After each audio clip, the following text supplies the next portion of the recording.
Desde hace más de 3000 años, el hombre ha sentido la necesidad de dejar su huella a través de signos, símbolos, grafías. Esta necesidad va mucho más allá de un mero afán de comunicación. Es un deseo de permanecer y de dejar una impronta personal e imborrable en la historia. Los manuscritos que han sobrevivido al implacable paso del tiempo y han llegado hasta nosotros son leales mensajeros de esa huella. No contienen solo simples letras, son también eco de voces y almas perdidas. Espejos de la personalidad inigualable de aquellos que los escribieron.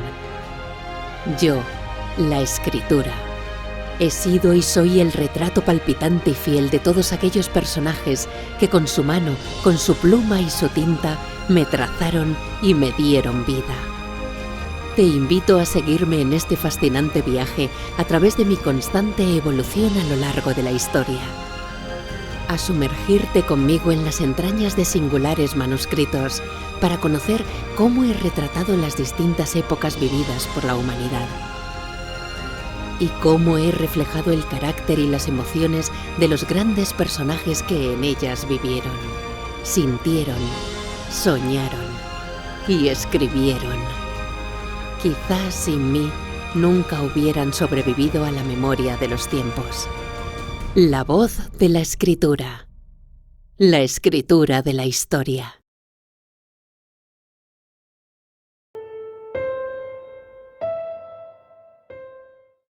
Noviembre del año 2022. Celebramos el centenario de uno de los descubrimientos más importantes y más fascinantes de la historia de la arqueología. Exactamente un 26 de noviembre del año 1922 sucedía esto.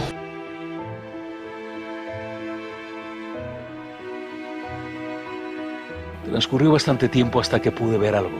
El aire caliente del interior provocaba que la llama del candil se agitara. Pero tan pronto mis ojos se acostumbraron a la luz tenue del interior de la cámara, poco a poco fue apareciendo ante mí una extraña y maravillosa mezcla de objetos bellísimos y extraordinarios amontonados unos sobre otros. Naturalmente, hubo un cierto suspense para aquellas personas presentes allí que no podían ver nada, hasta que Lord Carnarvon me preguntó: ¿puede usted ver algo? Y le respondí: sí, esto es maravilloso. Y con precaución hice el agujero lo suficientemente grande para que pudiéramos asomarnos los dos. Hace justo un siglo, el arqueólogo británico Howard Carter descubrió la tumba del faraón Tutankamón, inició una fascinante aventura que duró varios años y que marcó uno de los hitos más importantes en la historia de los descubrimientos arqueológicos. Hoy vamos a conocer cómo fue aquel hallazgo y nos vamos a permitir excavar un poquito en la personalidad de Howard Carter a través de su escritura, a través de su estudio grafológico, para conocer a uno de los descubridores más importantes de la historia de la arqueología mundial. 26 de noviembre de 1922, una fecha difícil de olvidar en el calendario de los hitos arqueológicos. Ese día, Howard Carter alumbró con su lámpara de aceite el maravilloso tesoro, maravilloso fueron sus primeras palabras, de hecho, que estaba custodiado en una de las cámaras funerarias de Tutankamón. Previamente había tenido tiempo de ilusionarse porque los símbolos que los guardias de la necrópolis real habían inmortalizado en la cámara de acceso a la tumba lo corroboraban. Acababa de hacer historia junto a Lord Carnarvon. Expectante, el aristócrata británico aguardaba tras él, esperando la confirmación de que aquella cámara respondía a las expectativas creadas desde que en 1908 Carter se pusiera a las órdenes de su mecenas. Con más de 10 años acumulados de campañas arqueológicas, tengamos en cuenta que las excavaciones se habían visto interrumpidas durante la Primera Guerra Mundial, la ausencia de resultados había generado tal clima de decepción que Carnarvon estuvo a punto de retirar su apoyo económico en los meses previos. El aristócrata se debatió durante años entre la sospecha de que no quedaban tumbas intactas, sin saquear en el Valle de los Reyes, y la recreación de un hallazgo excepcional que para muchos era poco menos que ilusorio. Pero todo cambió aquel día de otoño en el Valle de los Reyes. Sarcófagos, carros de guerra, tronos, máscaras funerarias, camas doradas, armas, esculturas, vasos canopos, más de 5.000 piezas, muchas de oro, contenidas en las 4 cámaras que conformaban la tumba del faraón.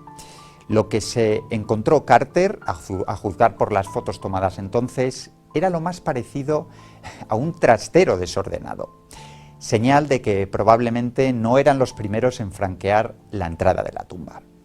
A este primer impacto siguió el deleite sensorial de Carter y de su equipo, mientras las cámaras entonces manaban efluvios milenarios que llevaban 30 años macerando.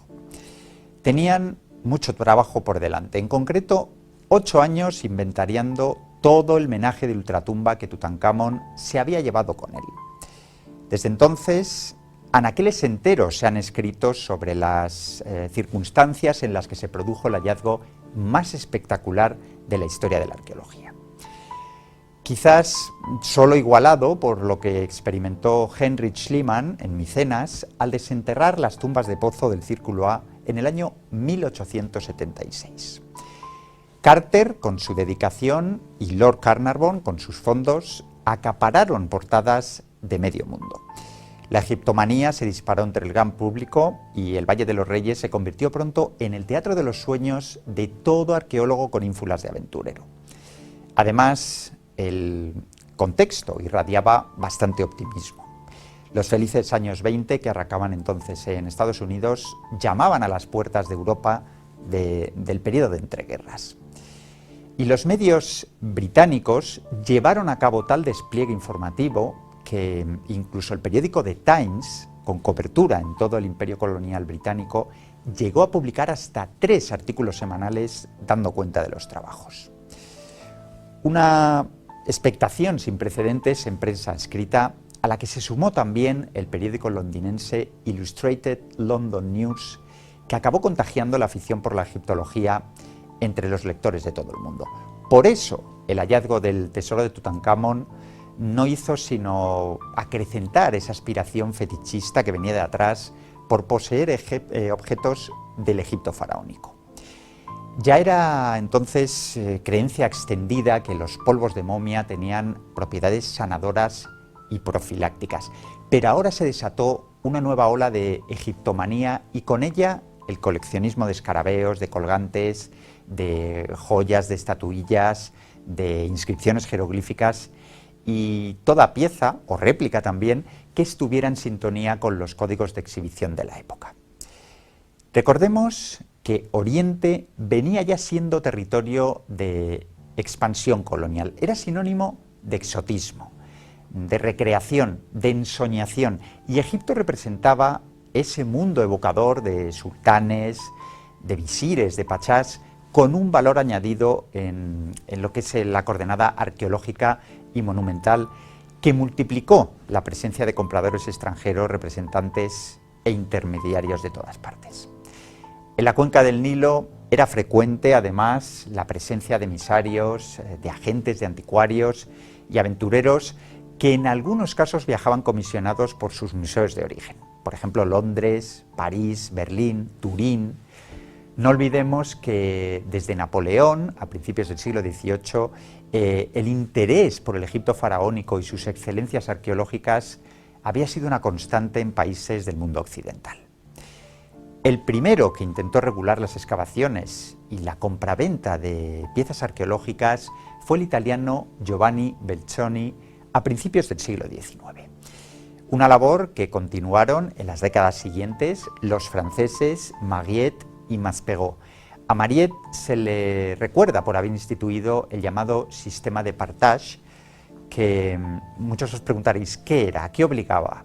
Bueno, pues obligaba a entregar la mitad de las reliquias descubiertas a condición de que las piezas más destacadas no salieran del país.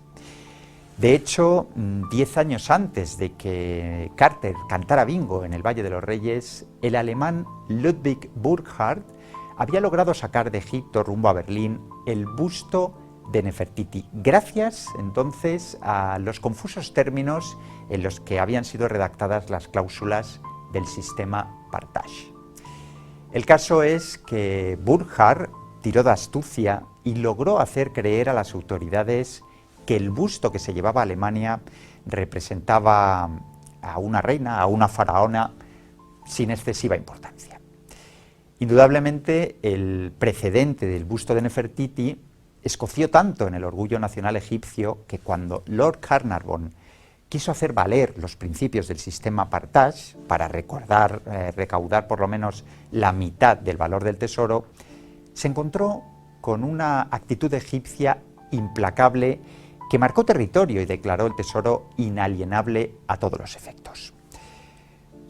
Fueron los antecedentes y el contexto que se encontró la dupla Carter-Carnarvon 10 años después de la irreparable trampa cometida por Burckhardt. Tengamos en cuenta que ninguno de los dos era arqueólogo, de hecho Howard Carter era dibujante. Sin embargo, su falta de formación académica era compensada por la pasión que ambos sentían por el Egipto faraónico. Y cabe reconocerle a Carter un conocimiento detallado del Valle de los Reyes tras haber sido inspector jefe en los años previos. Aunque la excavación fue metódica, no pasará a la historia por el empaque académico y el empaque científico que rodeó a todo el proceso. Hoy sería impensable, pero en aquellos tiempos los arqueólogos de campo tenían aún un perfil diletante, autodidacta, y su vocación, su afición, estaba muy por encima de su formación académica.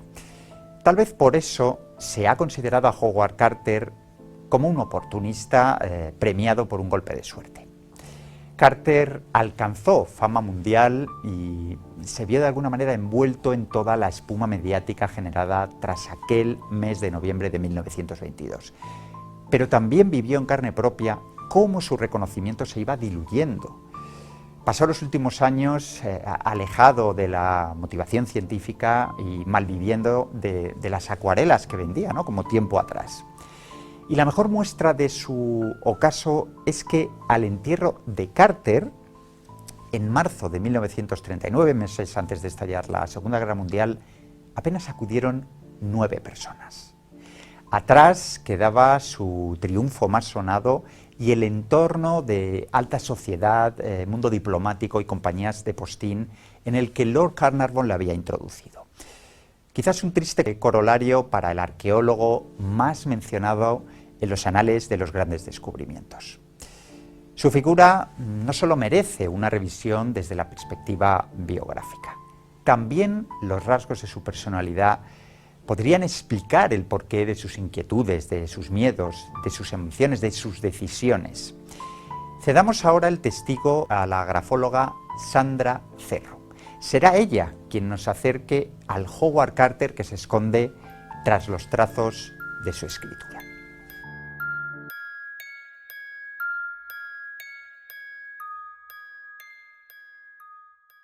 La personalidad de Howard Carter siempre ha sido un misterio para historiadores y biógrafos. Ha pasado a la historia como un ser arisco, testarudo, irascible, incluso ambicioso, pero ¿cómo era? ¿Cómo era en realidad?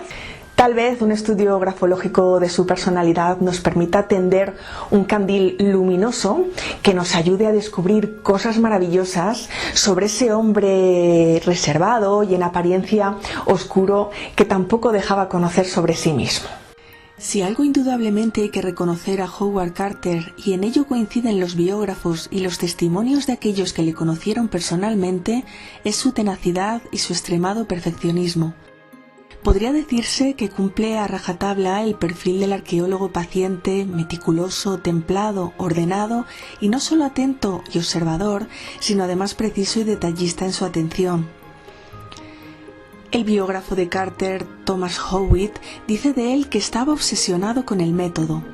Esta afirmación la corroboran las grafías minuciosas y menudas que abundan en su diario de la excavación, el cuidado y la regularidad de los espacios entre letras y entre líneas, así como el esmero en la ocupación y organización de las páginas, combinando dibujos con letras, estructurando los bloques de párrafos e incluso añadiendo notas al margen perfectamente claras y ordenadas.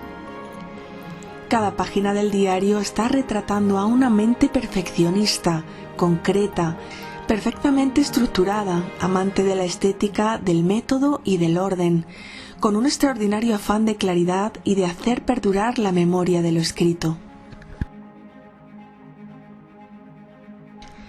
También se aprecia una notable capacidad de análisis y de atención a los pequeños detalles, a los que se une la precisión exhaustiva y puntillosa que se revela principalmente en la forma de colocar, como suele decirse y esta vez es literal, los puntos sobre las íes. Como buen hombre de ciencia que era, la capacidad de análisis y la palmaria habilidad lógico-matemática de su mente inquieta son cualidades inherentes a la personalidad de Carter.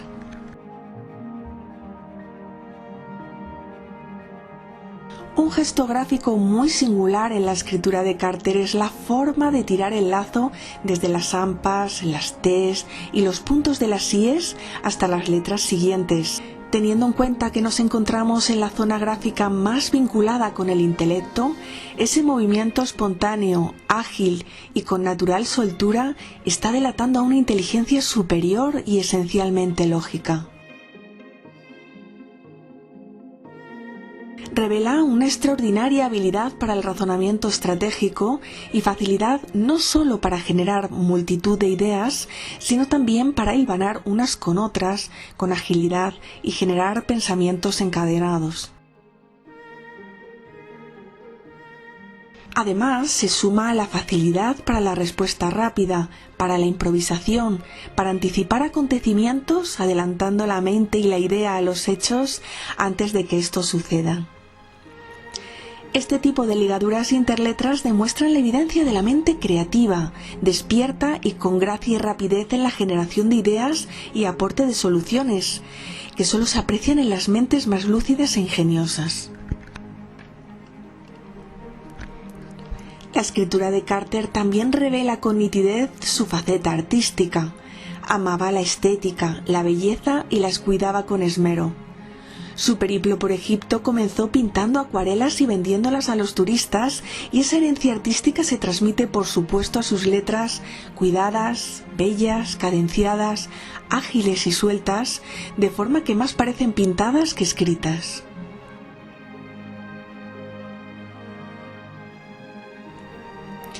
Letras llenas de giros, lazadas y gestos muy personales y gráciles que parecen lanzarse a volar por la hoja. He ahí también la esencia del espíritu libre de nuestro arqueólogo. Los biógrafos destacan la irascible timidez de Carter.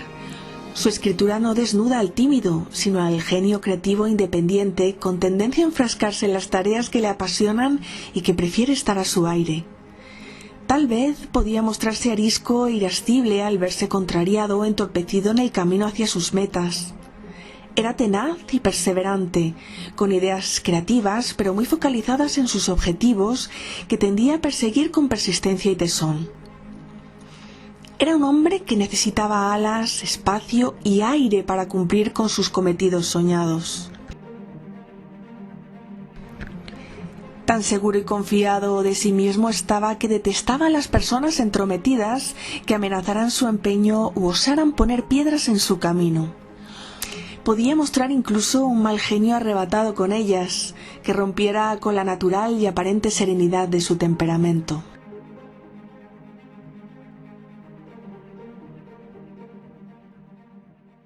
Tal vez esto que acabamos de comentar daba la impresión de que a Carter las personas que tenía a su alrededor le sobraban un poco y podía dar la impresión a algunos de ser un ser solitario, irascible, un poquillo oscuro. Carter comparte con otros arqueólogos, con otros descubridores como Schliemann o Sainz de Sautuola, los descubridores de Troya y las cuevas de Altamira, comparte ese afán investigador, ese afán de curiosidad, de investigar, de ir un poquito poquito más allá de las cosas, y hay un gesto gráfico muy característico que retrata este rasgo de personalidad, que son las T's con la barra muy larga, muy disparada, muy pronunciada, y que refleja ese horizonte, ese camino a ese horizonte futuro, y es característico de las personas con perseverancia, con tesón, que no cejan hasta ver cumplidos sus objetivos, sus sueños y sus ideales. Otra seña de identidad de la personalidad de Howard Carter es el autocontrol, la templanza, la paciencia. Su mente inquieta y bulliciosa no obsta para que su temperamento compañero sea equilibrado, autocontrolado y no se deje llevar por los impulsos, las pasiones o la impaciencia. Era un hombre activo mentalmente pero controlado y mesurado en la acción, que no daba un paso en falso hasta no haber meditado las consecuencias de sus actos. Podía parecer impulsivo o visceral, pero se refrenaba y apostaba por la cautela. El 4 de noviembre de 1922 se habían descubierto los 4 primeros escalones hacia la tumba del faraón niño. El 26 de noviembre el tesoro de Tutankamón se desveló a la vista de Howard Carter, pero tuvieron que pasar 3 años más hasta que el arqueólogo pudiera encontrarse frente a frente con la momia del faraón niño. Fueron 3 largos años de trabajos laboriosos, de catalogación, clasificación, dibujos, fotografías, transporte de todos esos objetos que se habían encontrado en la antecámara, esa antecámara de la tumba del faraón. Años de arduo trabajo mientras imaginaos cómo estaría el corazón palpitando de impaciencia de Howard Carter a punto de rozar un sueño. Así era Carter. Otro en su lugar se hubiera lanzado de cabeza a ese hallazgo, a ese descubrimiento tan importante y no se hubieran dado con tantos escrúpulos, ni tantas cautelas, ni tanta responsabilidad para descubrir la tumba del faraón. Pero él, estoico, templado, paciente, supo esperar. El día 11 de noviembre de 1925 fue el día clave en el que Howard Carter pudo mirar por fin a los ojos al faraón niño. Así lo relata él mismo con pasión en el diario de la excavación. Hoy ha sido un gran día en la historia de la arqueología y también podría decir en la historia de los descubrimientos arqueológicos. Y un día de días para alguien que después de años de trabajo excavando y conservando con anhelo, ha logrado por fin ver hecho realidad lo que antes era solamente una conjetura. Como se mencionó anteriormente, la momia del rey no podría extraerse del sarcófago sin que ésta se dañara. El examen debía necesariamente ser realizado tal cual estaba. 10:30 de la mañana. Como consecuencia de la fragilidad y la naturaleza en polvo de las capas externas de la envoltura, la totalidad de la superficie expuesta de la momia, excepto la máscara, fue pintada con cera de parafina derretida a una temperatura que permanece congelada como una fina capa sobre la superficie y no penetra en los lienzos en descomposición más que a una muy corta distancia.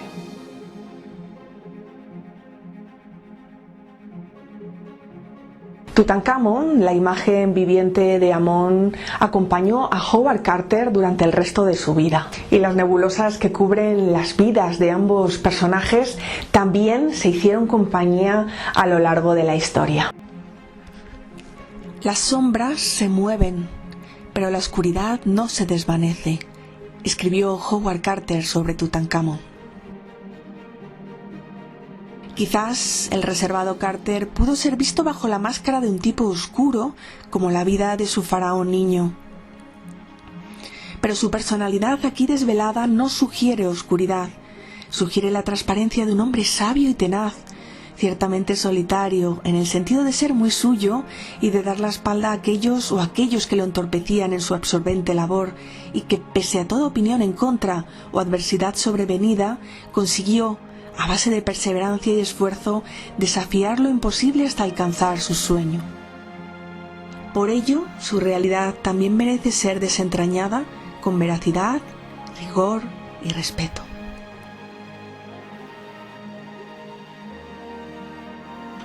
Pueda tu espíritu vivir, permanecer millones de años, oh tú que amas Tebas, sentado con la cara al viento del norte y con los ojos llenos de felicidad.